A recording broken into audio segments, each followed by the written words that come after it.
warahmatullahi wabarakatuh. Selamat pagi, Ustadz. Waalaikumsalam warahmatullahi wabarakatuh. Ya, selamat pagi, penuh berkah untuk semua ya.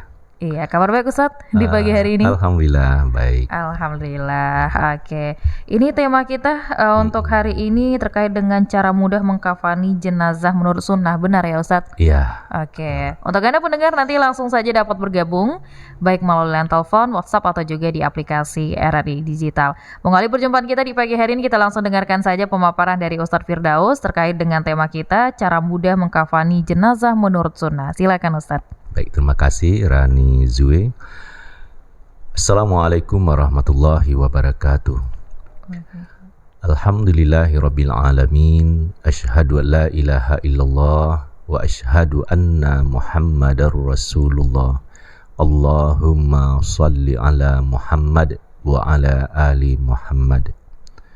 Rabbi shrah li sadri wa yassir li amri wahlul 'uqdatam min lisani yafqahu qawli. Pendengar yang berbahagia, bisa dengar langsung dan juga menonton langsung ya. Ini yang kita syukuri, di udara kita jumpa dan di layar media yang bisa kita gunakan kita bersua ya. Saya ucapkan ya, yang dalam perjalanan kita bisa berdampingan seolah-olah begitu, selamat menuju tugas ya. Semoga dalam perjalanan lancar, yang sedang beraktivitas lancar, penuh berkah, dan lagi bersiap-siap kita bisa saling sambung hati ya, apa yang hendak disampaikan ini. Karena materi ini adalah cara mudah mengkafani jenazah. Memandikan dan mengkafani itu memang menjadi masalah di banyak tempat, kekurangan kader. Sampai ada dalam satu komplek atau ya wilayah tertentu, dijemput pula seseorang, ditunggu kedatangannya untuk menyelenggarakan jenazah, untuk memandu ya. Jadi ada ketergantungan, padahal siapa saja bisa baik memandikan, begitu juga mengkafani. Nah, tentang apa Bu Rani, memandikan pertemuan yang lalu, dan sebelumnya lagi itu keterampilan menghadapi orang dalam keadaan sakratul maut. Nah, sekarang kita fokus tentang mengkafani. Mengkafani jenazah sesungguhnya adalah sangat mudah. Siapa saja bisa, tidak perlu harus tamat pendidikan tertentu. Karena apa? Dalam mengkafani itu tidak ada bacaan-bacaan yang dikhususkan. Doa-doa yang harus dihafal tidak ada sama sekali.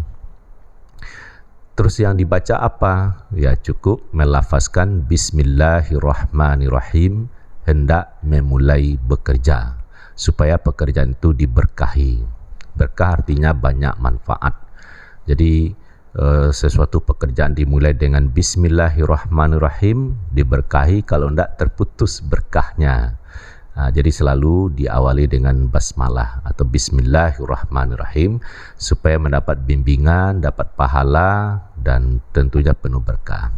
Itu semua bisa melafazkan Bismillahirrahmanirrahim. Insya Allah tidak salah, karena dalam usia anak-anak kita sudah mahir baik menuliskannya, membacanya, maupun ya melafazkannya ya.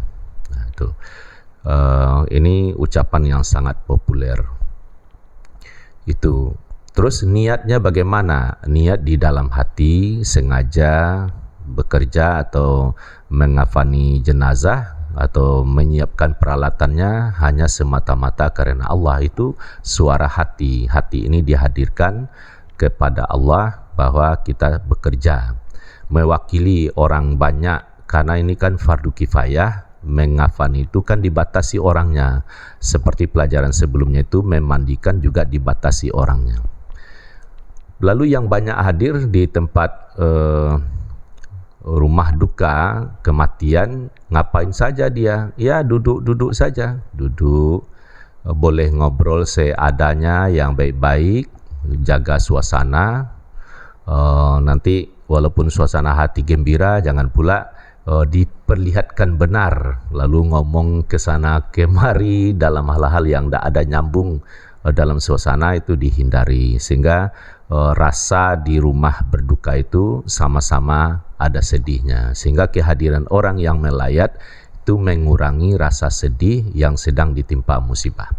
Nah, waktu mengafan ini sebenarnya ya itu adalah detik-detik atau menit demi menit akan berakhirnya melihat jenazah.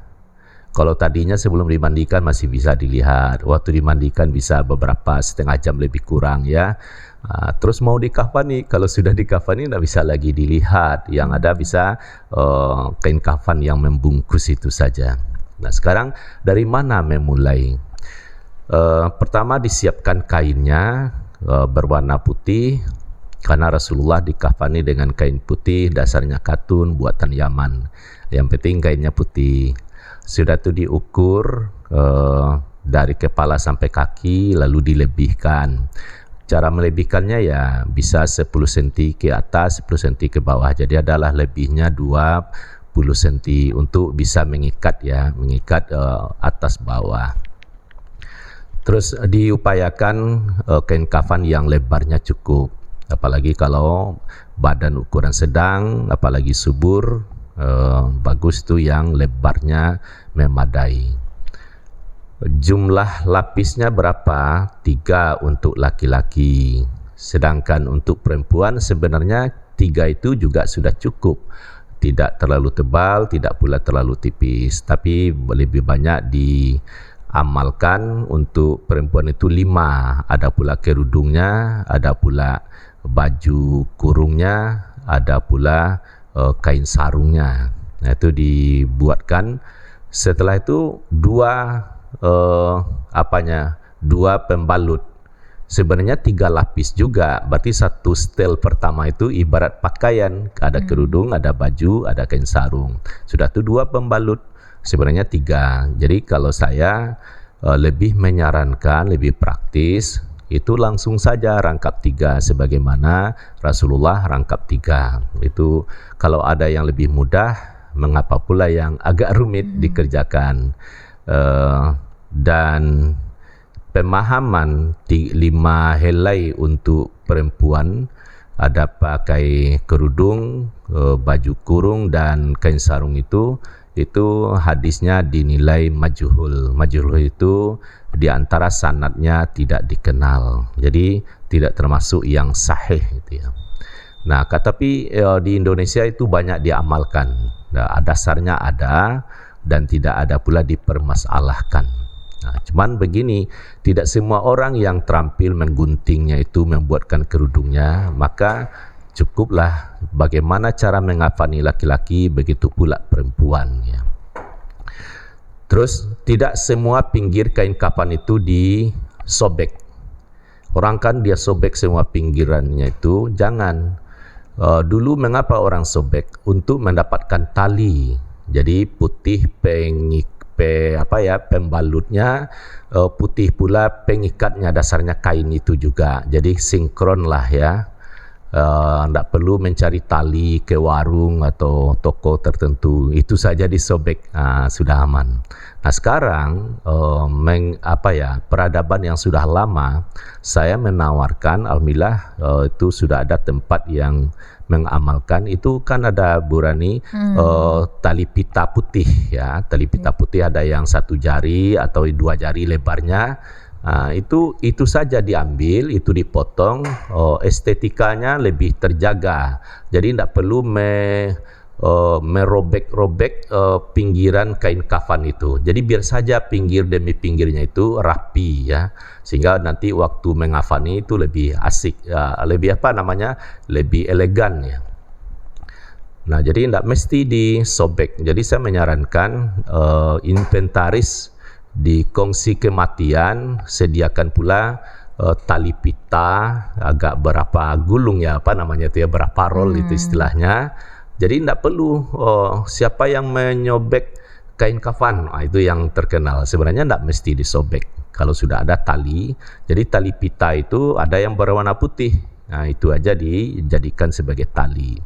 Talinya ya 5 kalau orang yang misalnya dia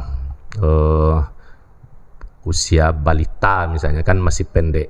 Nggak usahlah 7, 5 cukup. Tapi kalau sudah anak-anak, sudah mulai, walaupun anak-anak sekarang dia sama tingginya dengan mamanya. Kelas 3 SD dia sudah sama tingginya dengan mamanya. Kalau dia sudah kelas 6 SD laki-laki hampir pula tingginya sama ayahnya ya. Jadi kalau usia anak-anak, remaja, dewasa, untuk kita di Indonesia ini ya 7 tali pengikat. Atas kepala, bawah dagu, di bawah lipat tangan. Kalau tangannya dilipat, sebenarnya tangan boleh saja lurus ya, tapi memang lebih lazim dibuat bersedekap. Nah, terus disesuaikan terakhir di bawah, jadi 7 itu sudah sedang. Memang dibudayakan pula ganjil. Bagaimana kalau 6 saja pengikatnya? Sebenarnya boleh, nanti ribut pula kok 6 tidak ganjil ya. Dibuat saja situasi 7 sehingga tidak ada lagi memperbincangkan kok ngapa genap. Kalau sudah ganjil sudah oke. Terus kapas penggunaannya bagaimana? Kapas itu jangan boros ya. Walaupun kapas banyak berdatangan dan dibawa oleh sanak famili, kapas itu gunanya ya menutup yang berlubang, mata ya, telinga, hidung, mulut ya, sehingga langsung saja ditutup wajah itu dengan kapas. Sudah itu 2 lubang di bawah, dubur dan kemaluan ya, itu ditutup dengan kapas. Lebih dari itu tidak ada lagi, tapi masyarakat kita saya lihat itu agak banyak berlebihan, pakai bantal, pakai di alas pula sampai mendekati 2 cm tebalnya, dibalut pula semuanya itu, sehingga waktu mengafani ada kesulitan sebenarnya karena sudah penuh dengan kapas.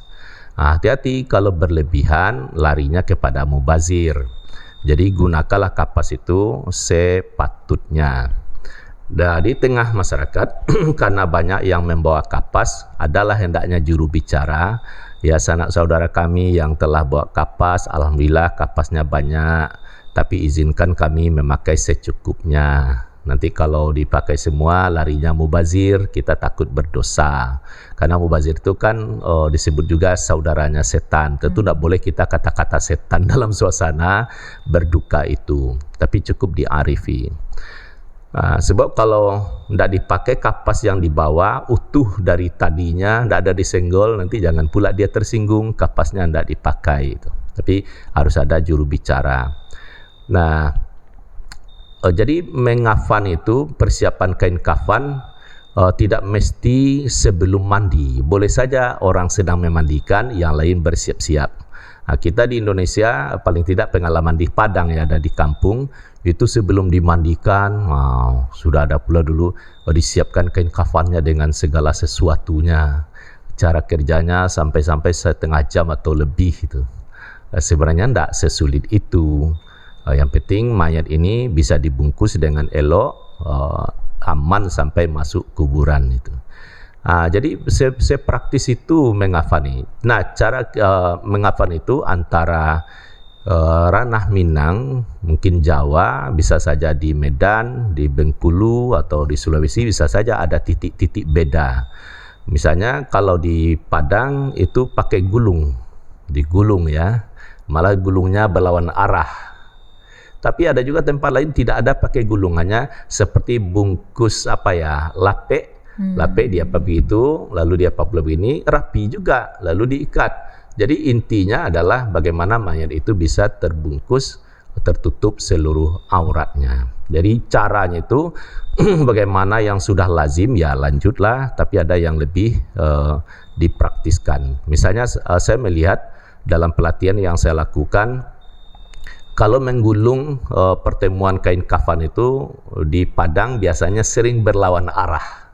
Ada yang bagian bawah ke depan, nanti yang bagian pinggang ke atas itu ke belakang. Jadi gulungnya itu berlawan arah. Ternyata satu arah lebih rapi.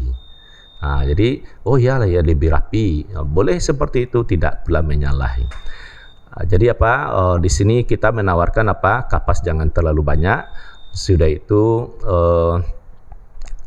tidak mesti kain kafan itu disobek. Jadi ada tali yang bisa digunakan, harganya kan tidak pula mahal, lebih praktis. Jadi kalau begitu tidak perlu tergantung kepada seseorang. Orang yang tak tamat sekolah dasar pun asal dia mau itu bisa, tidak mesti orang yang ditanam di kampung tertentu untuk menyobek kain kafan. Jadi budaya sobek menyobek ini bolehlah dikurangi. Jadi cukup dipotong dengan elegan, lalu untuk pengikatnya tali pita tadi itu. Mungkin ini untuk pengantar dan kita dalami dalam diskusi. Dikembalikan pada Bu Rani. Baik, terima kasih Ustadz Firdaus atas